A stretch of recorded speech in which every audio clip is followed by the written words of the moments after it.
Some people walk into a room without saying a word, yet everyone immediately notices them.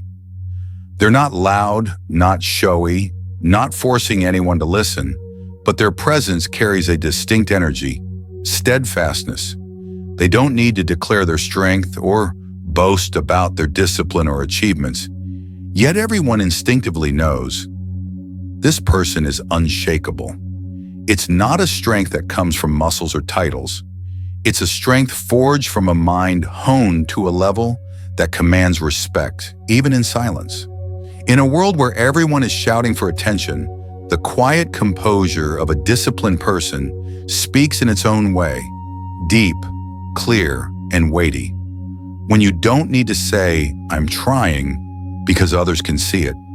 When you don't need to justify your actions because your results are the clearest proof. That's when you know you've built a mind strong enough to live by your values, no matter the noise around you. But no one is born with this.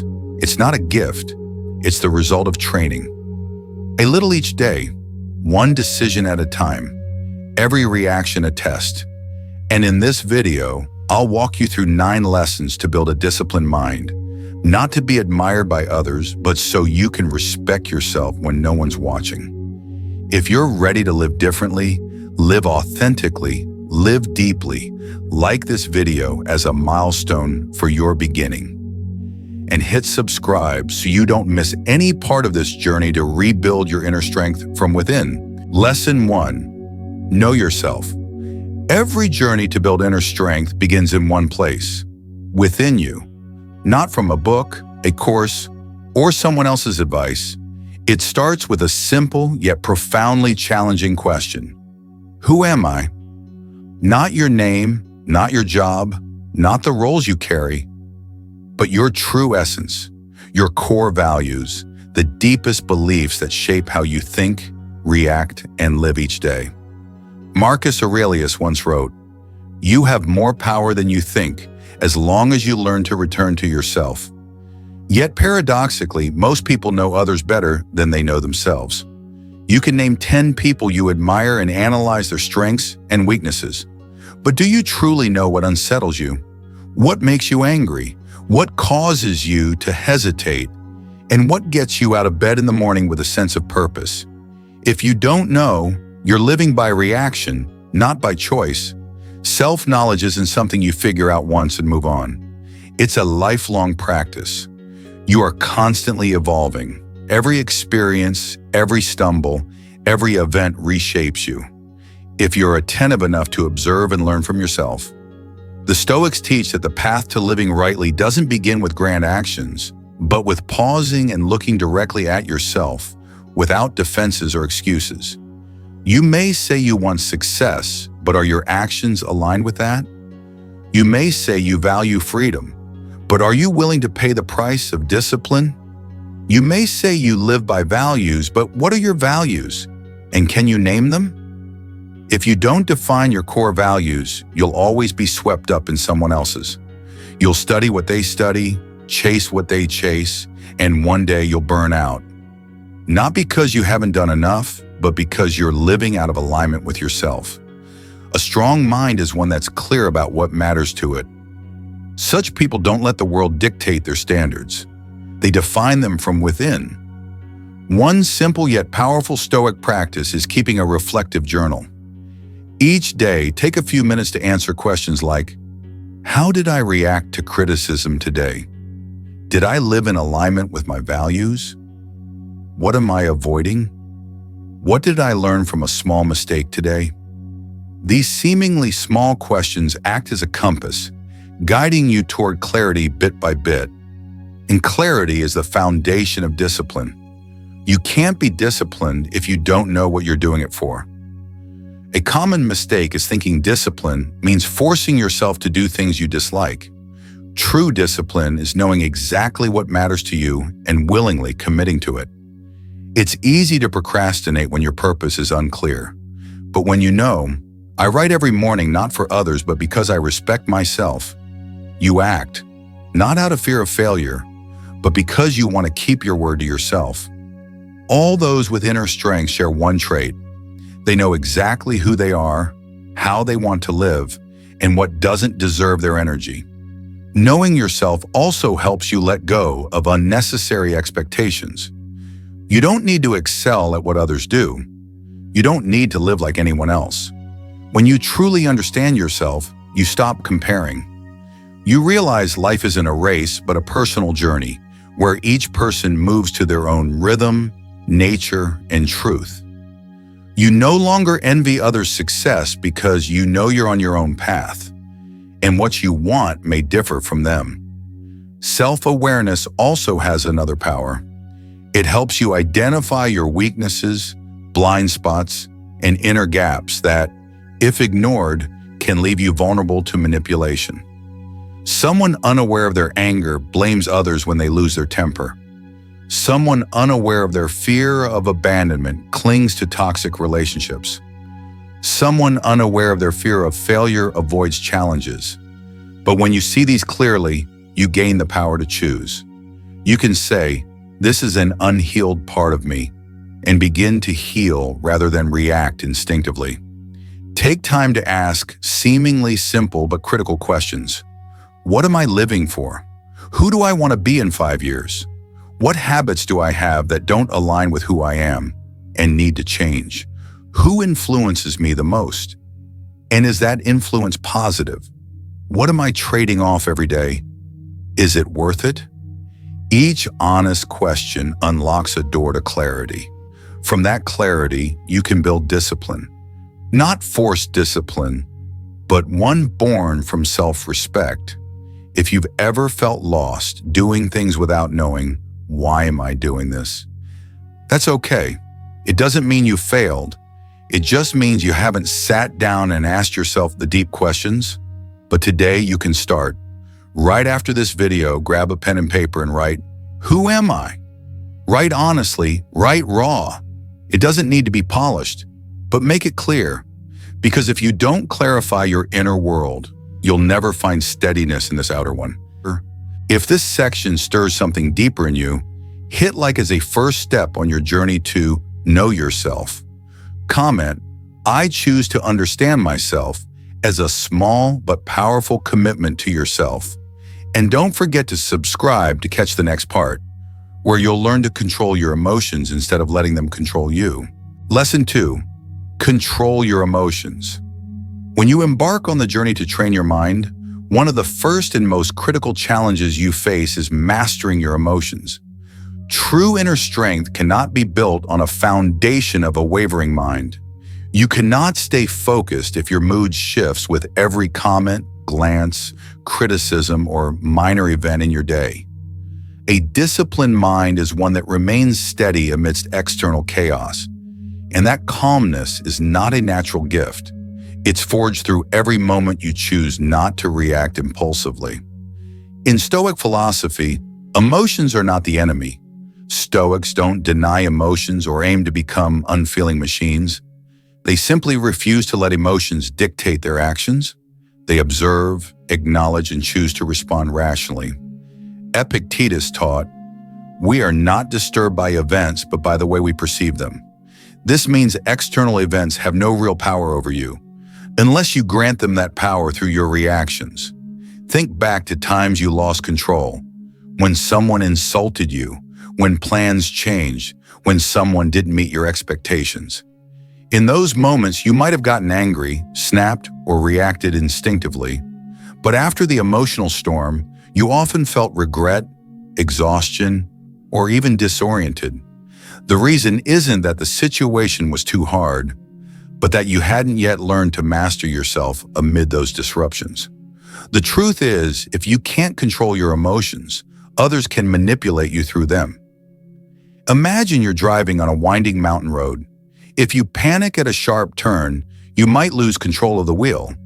But if you stay calm, grip the wheel firmly, and observe, you'll navigate safely.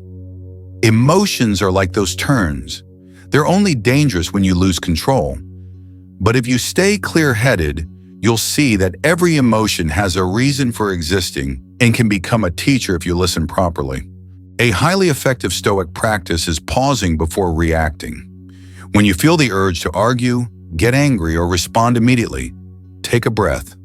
Pause. Ask yourself, where is this emotion coming from? Does this reaction serve the values I pursue? What am I really reacting to? Just a few seconds of pausing pulls you out of instinct and into control. The more you practice this pause, the stronger your emotional control becomes. A disciplined mind isn't one that never feels sadness or anger. It's one with the depth to recognize those emotions, but not let them steer the course of life. Such a person can be sad but not surrender to despair. They can be angry but not harm others. They can be disappointed but still choose to act rightly. That's the nobility of inner strength, not in being unaffected, but in choosing to live rightly despite the impact. Controlling your emotions also means not letting fleeting feelings derail your long-term goals. You might feel lazy today, but if you've committed to training every morning, you get up and do it. You might feel hurt by rejection, but you don't let it stop you from trying again. You might feel insecure, but you still speak the truth. These are the small daily victories that only those with inner strength pursue. And these victories build confidence, self-respect, and enduring character over time. A key part of emotional control is daily self-observation. Stoics often journal at the end of the day to reflect on how they reacted, what made them lose their calm, and how they can improve next time. It's not about self-blame, but about growth. When you know your emotional weak spots, you can prepare for them and practice handling them better. Over time, you stop reacting to emotions and start choosing actions based on your values. If you think, I'm too emotional, I can't do this, know that everyone can train this skill. Just as the body grows stronger through exercise, the mind grows stronger through repetition. Every time you pause before getting angry, you're lifting weights for your inner strength. Every time you stay calm in the face of injustice, you're upgrading your mastery. Don't wait for emotions to vanish before you start training. Begin right in the midst of the chaos. That's where true strength is found.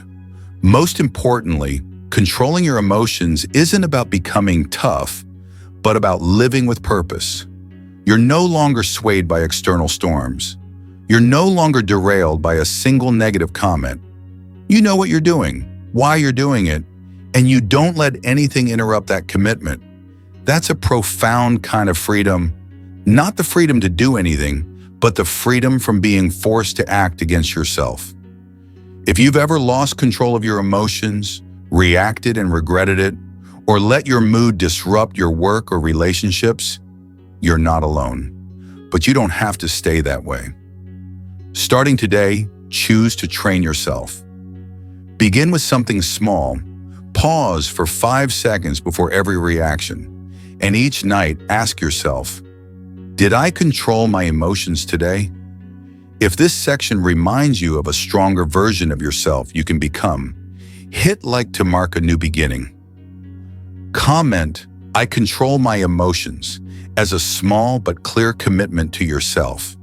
And don't forget to subscribe, because the next part will guide you in building daily habits, the solid foundation for lasting discipline.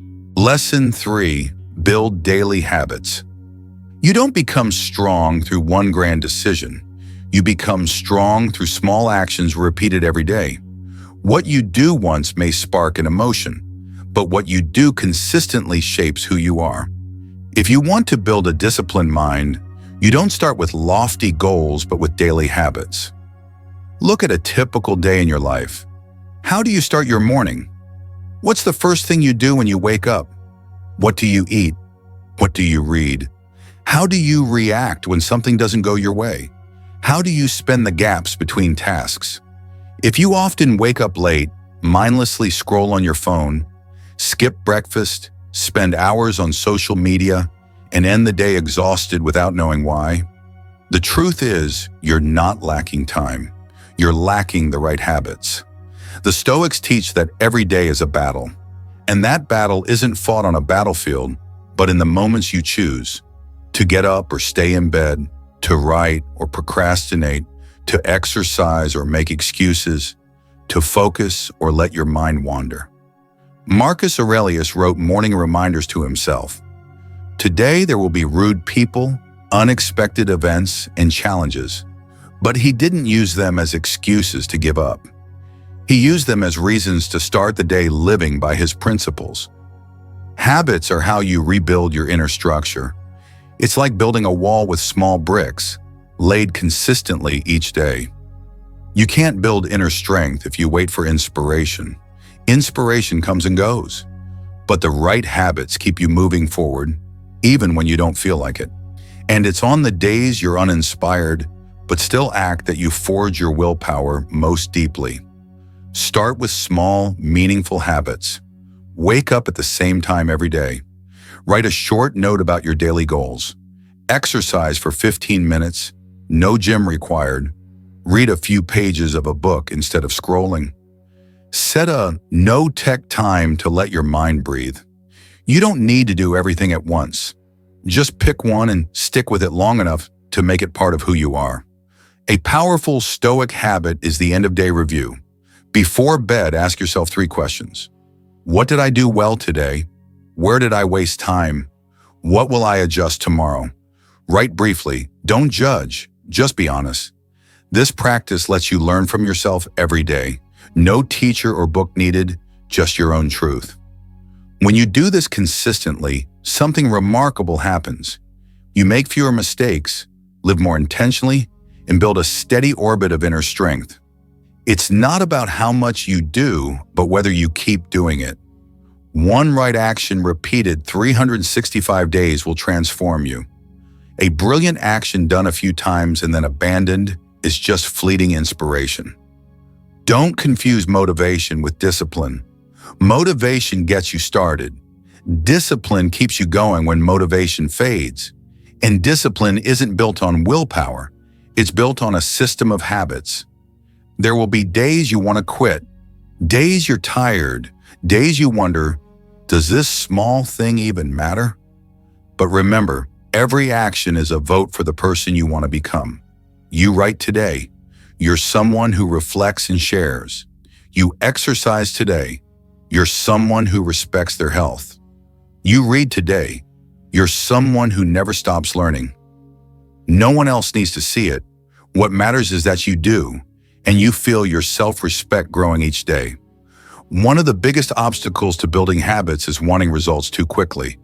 But the Stoics teach that real change comes not from speed, but from depth and consistency.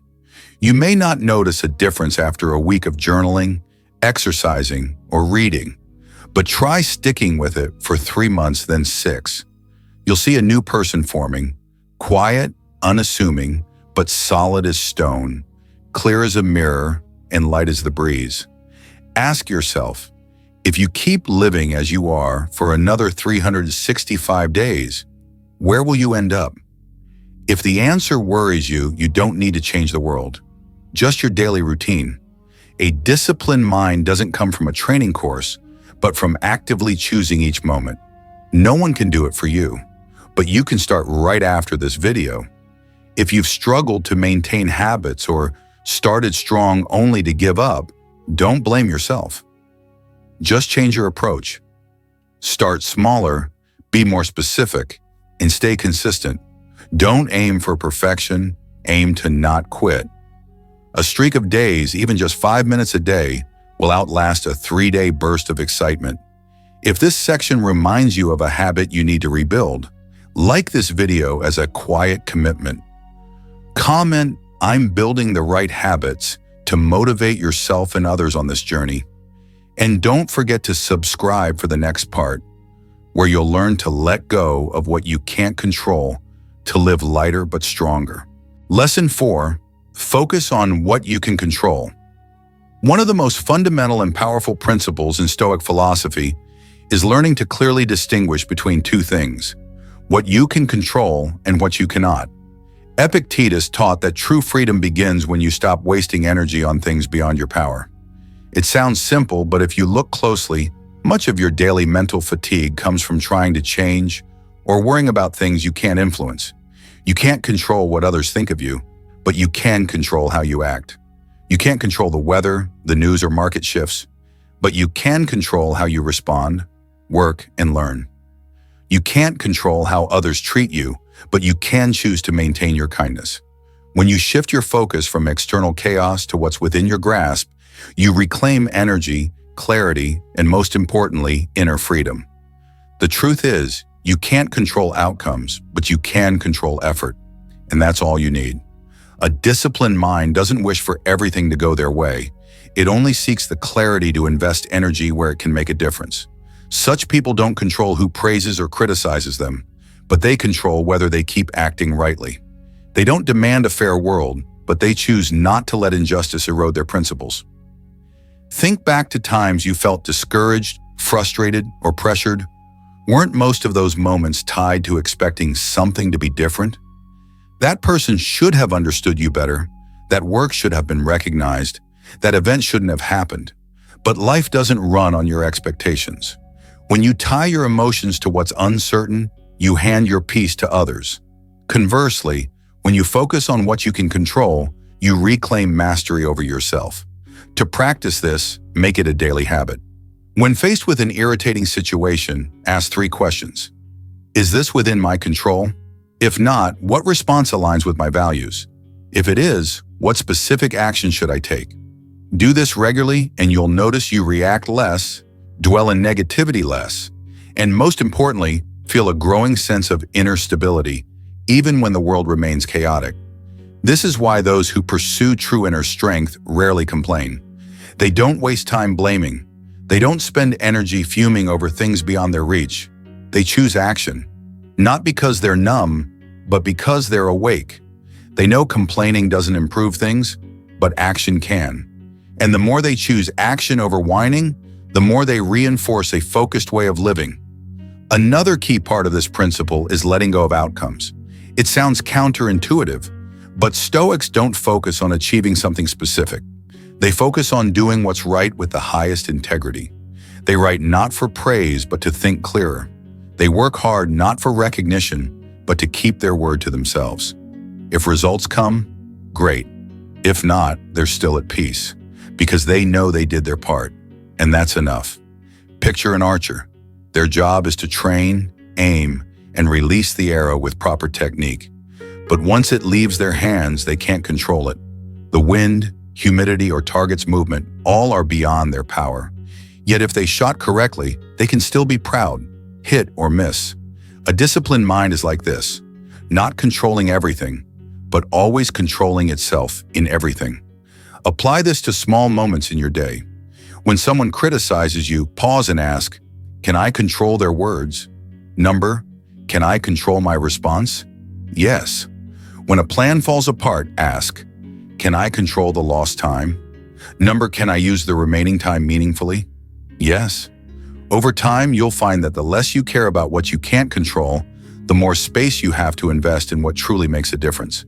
If you've ever wasted energy trying to change others, arguing pointlessly, or getting upset over things beyond your control, that's okay. Most people have. But you can choose to live differently starting today. You can choose to save your energy for what you can master. You can choose to let go of burdens you don't need to carry. If this principle feels simple yet touches something deep within you, hit like as a first step to reclaiming control of your life from within. Comment, I focus only on what I can control as a reminder to yourself. And don't forget to subscribe for the next part, where you'll learn to build inner resilience to stand firm when life doesn't go your way. Lesson 5. Practice mental resilience. If there's one skill everyone needs to survive in today's turbulent world, it's mental resilience. No one can escape challenges, failures, losses, or dark times. You can't choose what life throws at you, but you can choose how you respond, how you rise, and how you keep moving forward. That's the essence of resilience, the ability to recover inwardly after life's blows. And it's not an innate privilege. It's a skill you can train. A disciplined mind doesn't cling to the illusion that life will be easy. It prepares for adversity as an inevitable part of growth. It doesn't wish for a gentle life. It forges itself to be strong enough to walk through it. That's the core Stoic spirit, not resisting reality but adapting to it with reason and discipline. Marcus Aurelius wrote in Meditations, "The obstacle is the way." This holds a profoundly powerful principle. You don't live well by overcoming challenges. You grow by facing them rightly. Ordinary people see obstacles as reasons to stop. Those with strong minds see them as signals to grow. That difference doesn't come from luck. It comes from training your mind daily, not to be consumed by hardship, but to use it as a springboard. How do you train this? First, change how you view suffering. Instead of asking, "Why is this happening to me?" ask, "What is this teaching me?" The right question leads to the right approach. You can't control being hurt, but you can choose how to heal. You can't stop someone from betraying you, but you can learn to hold fast to your self-worth. You can't avoid every failure, but you can learn not to be defined by it. Resilient people don't collapse at the first stumble. They don't panic when plans unravel. They don't lose themselves in dark moments. They may slow down, they may tire, but they don't quit. And that's why they're trustworthy, worthy of emulation, worthy of their own pride. Resilience doesn't come from constant positivity. It comes from moving forward, even with unhealed wounds. To build mental resilience, start small. Choose discomfort deliberately. Exercise when you don't feel like it. Finish a task before scrolling online.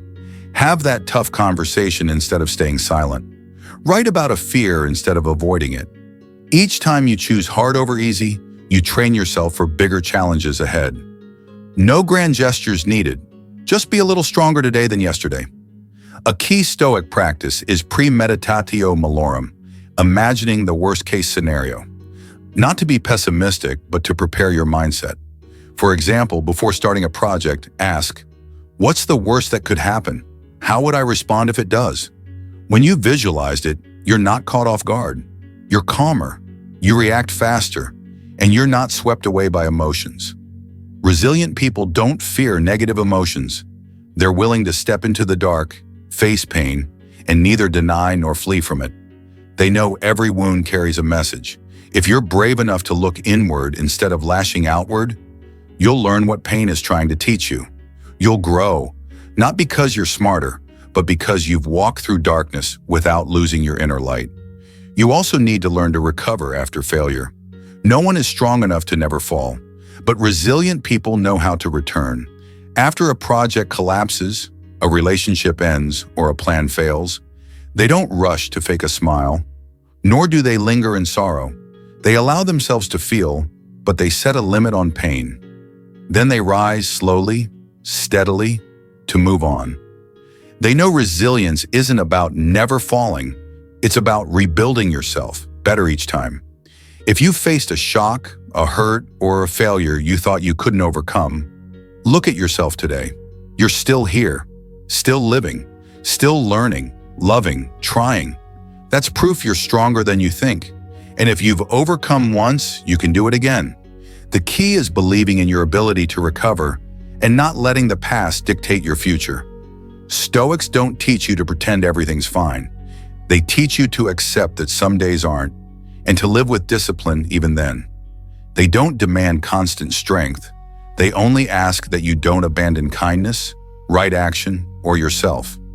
If you can hold on to those three in tough times, you've found what many seek: true resilience.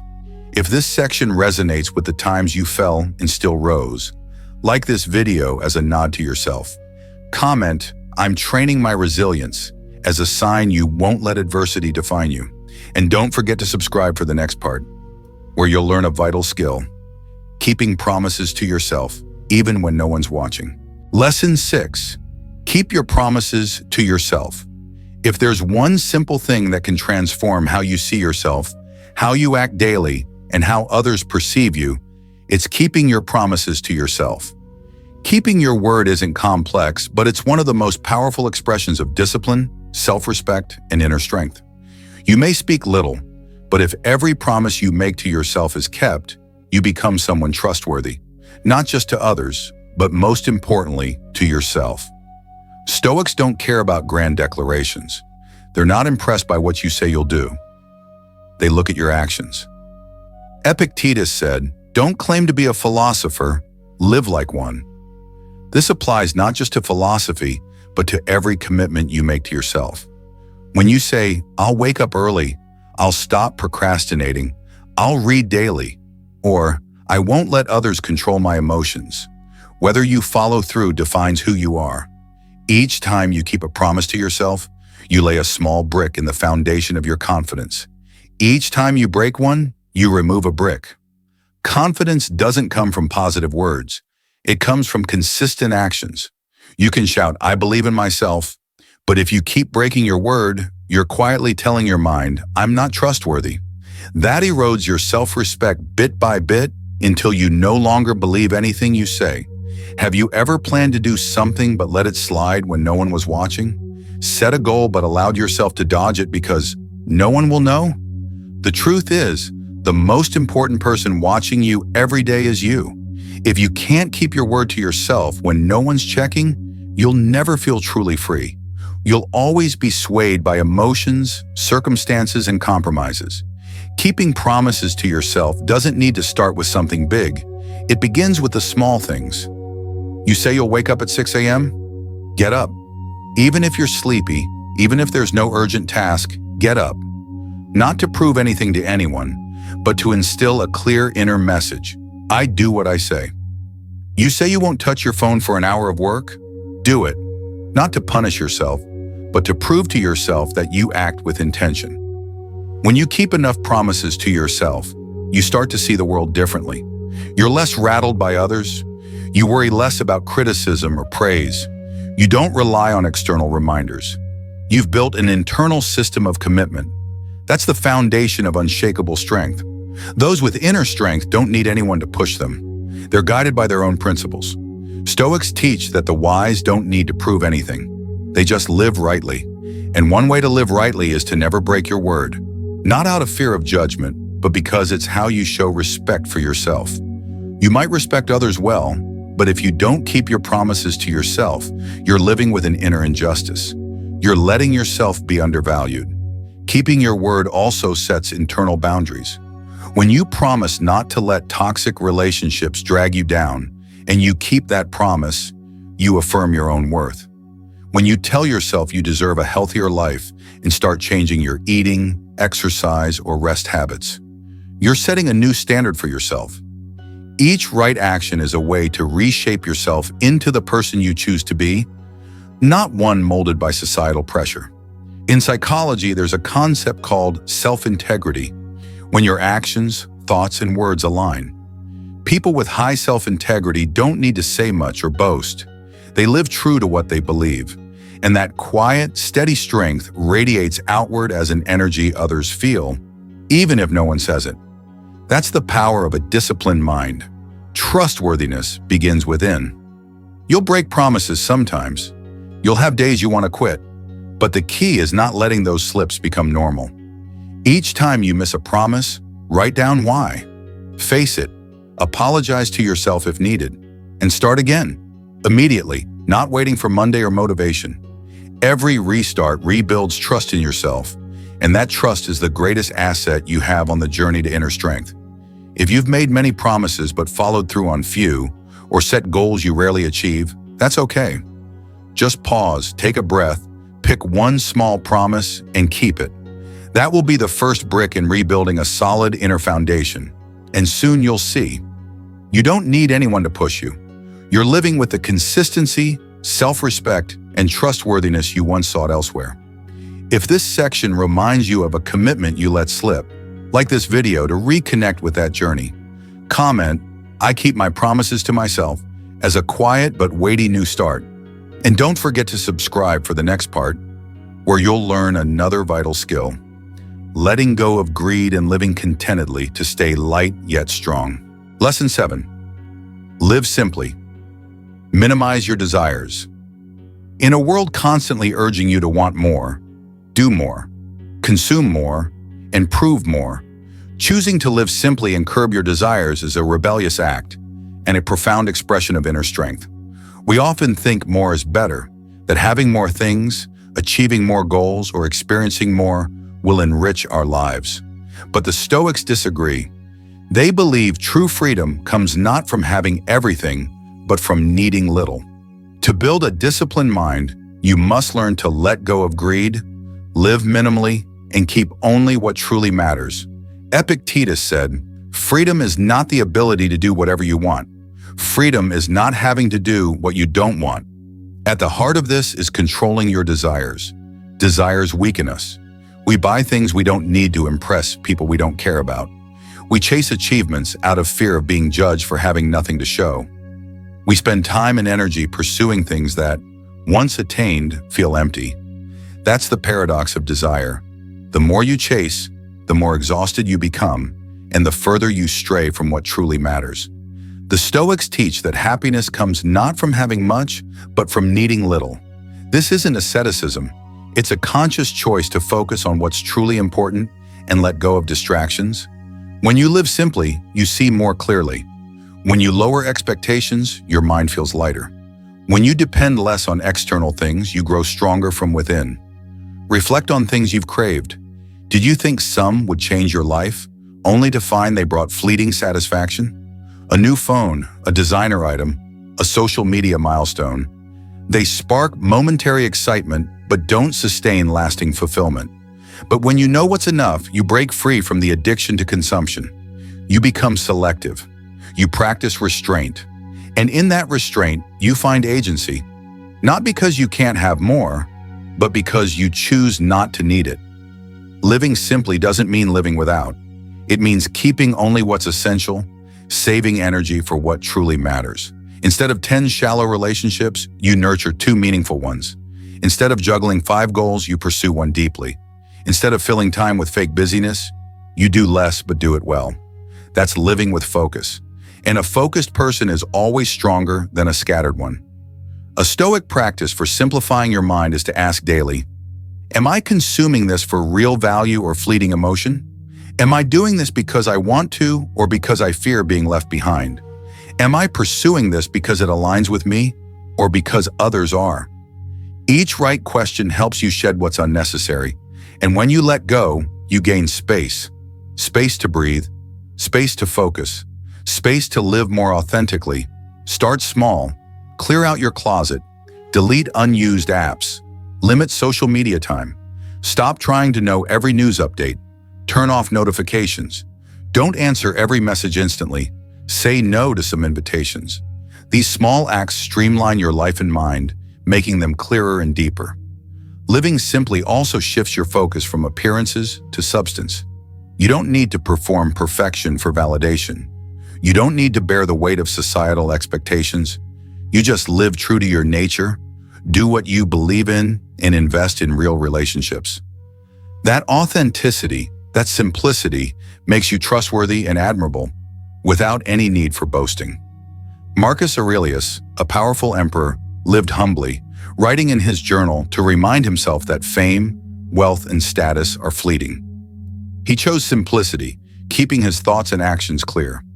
That's philosophical minimalism, the clearest sign of a disciplined mind unshaken by petty desires.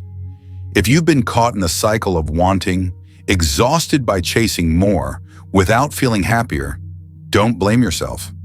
You've been living the default life the world pushes, but you can choose differently. You can start subtracting instead of adding. Begin with one small act. Don't buy what you don't need. Skip valueless conversations. Let go of relationships kept only out of politeness. Each release is a step toward true freedom. If this section stirs a desire to live lighter yet stronger, like this video is an affirmation, comment, "I choose to live simply," to mark the moment you decide to streamline for a deeper life. And don't forget to subscribe, because the next part will guide you to a vital skill: silence, and the art of listening to build inner strength without noise. Lesson 8. Practice silence and listening. Silence is an underrated strength in an overly noisy world. When everyone craves to be heard, noticed, or to say something loud and striking, the person who chooses silence is often the deepest. Stoics don't praise silence as an escape, but as an art. A disciplined mind knows when to speak and when to stay quiet. They understand that words aren't always necessary, and what you hold back is often more valuable than what you feel compelled to say. Marcus Aurelius wrote, "Let your words be as necessary as bread and as rare as wine." This isn't just about restraint, it's about wisdom and communication. Stoics don't speak to impress. They speak when their words serve a purpose, truth, healing, clarity, or right action. Otherwise, they choose silence, not because they have nothing to say, but because they don't need to speak to be validated. They let their actions and way of life do the talking. Silence isn't just the absence of sound. It's inner steadiness when others are in turmoil. It's the ability to sit still when emotions surge without reacting instantly. It's the strength to avoid petty arguments. It's choosing not to jump into every debate, drama, or other stories because you know not everything needs your presence. When you grasp this, you protect your energy, focus, and mental peace.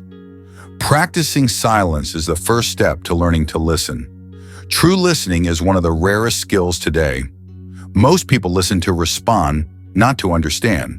They listen to argue, to wait for their turn, to prove they know more. But when you listen with full presence, you send a wordless message. I respect you. I'm not trying to change you. I just want to understand.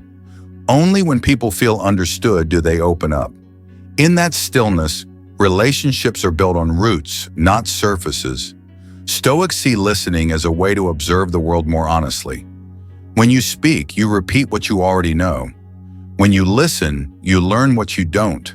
A strong mind doesn't need to speak to prove anything. It listens to understand the essence of things.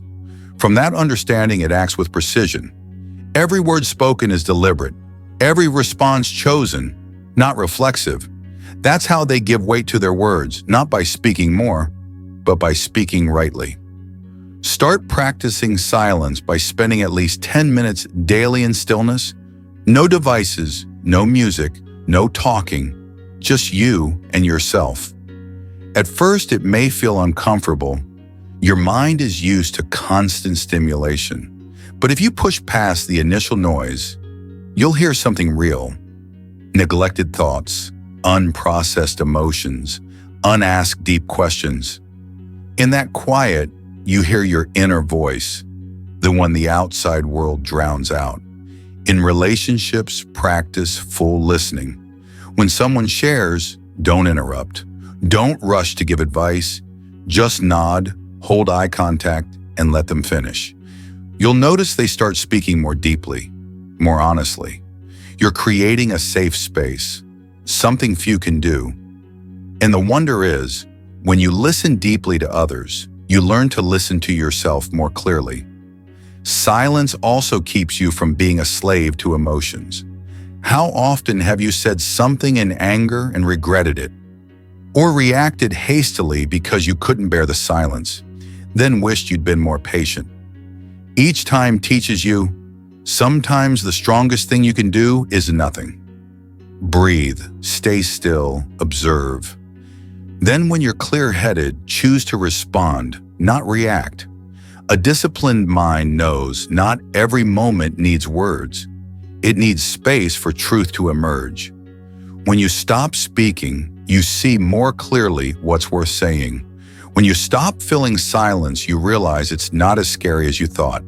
It's a form of strength, control, and freedom. If you've ever spoken too much, interrupted too quickly, reacted too fast, and then felt drained fixing misplaced words, don't blame yourself. Just start again with a small choice. Stay silent a few seconds longer, listen a few minutes more, and speak only when needed. That's how you build a presence with weight, a mind with control, and a character with depth. If this section touches a part of you that wants to slow down, live deeper, and be recognized without noise, like this video as an affirmation. Comment, I choose silence and listening as a new commitment to how you engage with the world. And don't forget to subscribe for the final part, where you'll learn to lead not with words, but with how you live every day. Lesson 9, lead by example. There's a kind of influence more enduring than any persuasion, stronger than any speech, and capable of rippling across distance and time. the example you set through your life. You don't need to tell others who you are when your actions speak daily. You don't need to shout your values if you live them in every small choice. Leading by example isn't about standing out front. It's about living in a way that inspires others to follow, not because you demand it, but because they feel the weight of your authenticity, consistency, and kindness in everything you do.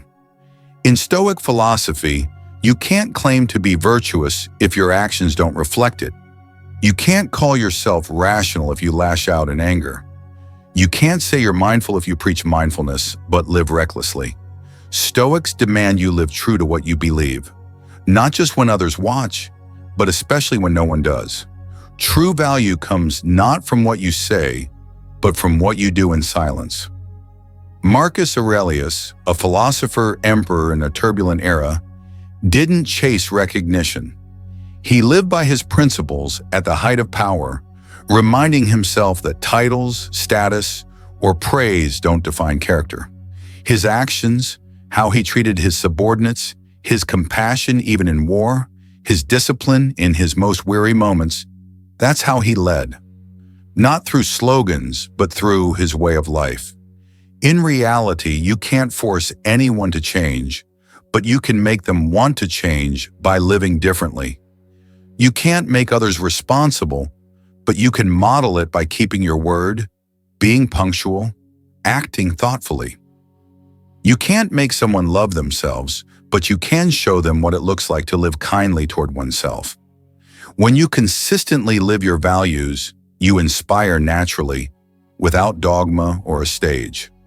Leading by example also means you don't expect others to be perfect. You only demand that you live authentically. In a team, the most influential person isn't the loudest, but the most consistent. The one who advises calm isn't always the one who controls their emotions, but the one who stays composed in chaos and acts with grace. They're the one others want to emulate.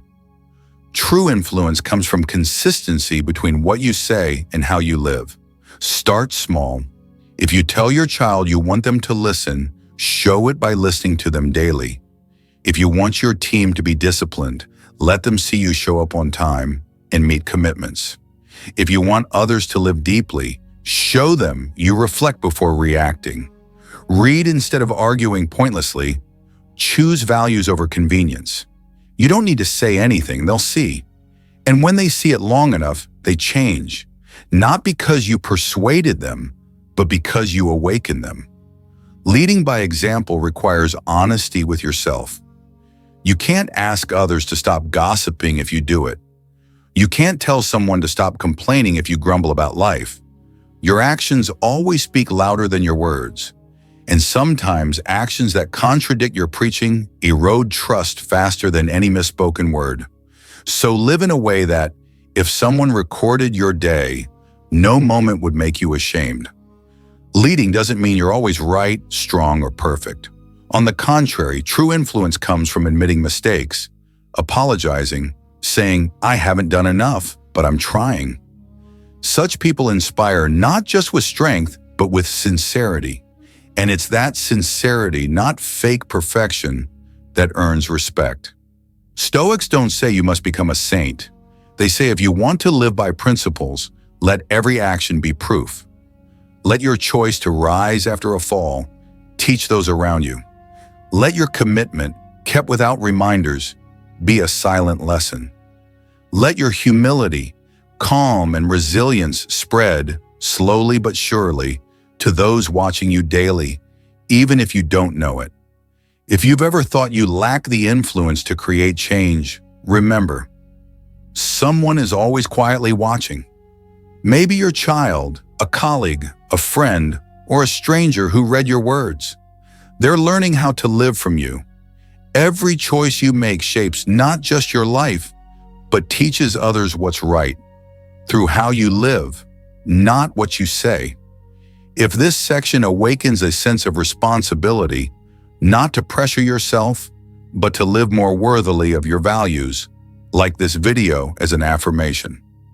Comment, "I choose to live as an example," as a small commitment to yourself. And if you found value in this journey, don't forget to subscribe. The next part is the conclusion, where you'll tie together everything you've learned and step into a deeper commitment, building a disciplined mind so steady it earns respect without a word. You've just walked through a profound journey, not just of theory, but of practical principles you can apply daily. You've learned about knowing yourself, mastering emotions, building habits, focusing on what you can control, practicing resilience, keeping promises, living simply, listening deeply, and leading by example. But none of this will make a difference if you stop at listening. Action is what transforms you, and those actions don't need to be grand. It's enough to live a little truer, more awake, and more deeply each day. Choose one principle to start with today. Write it down. Stick it on your desk. Repeat it every morning. Live it every hour. And when you feel off track, return to it. Don't chase perfection. Seek truth. Don't wait for others' approval. As long as you can look in the mirror each day and respect the person there, that's enough. If this journey has touched you, like this video as a quiet affirmation. Comment, "I'm training my disciplined mind," to mark a clear starting point for yourself.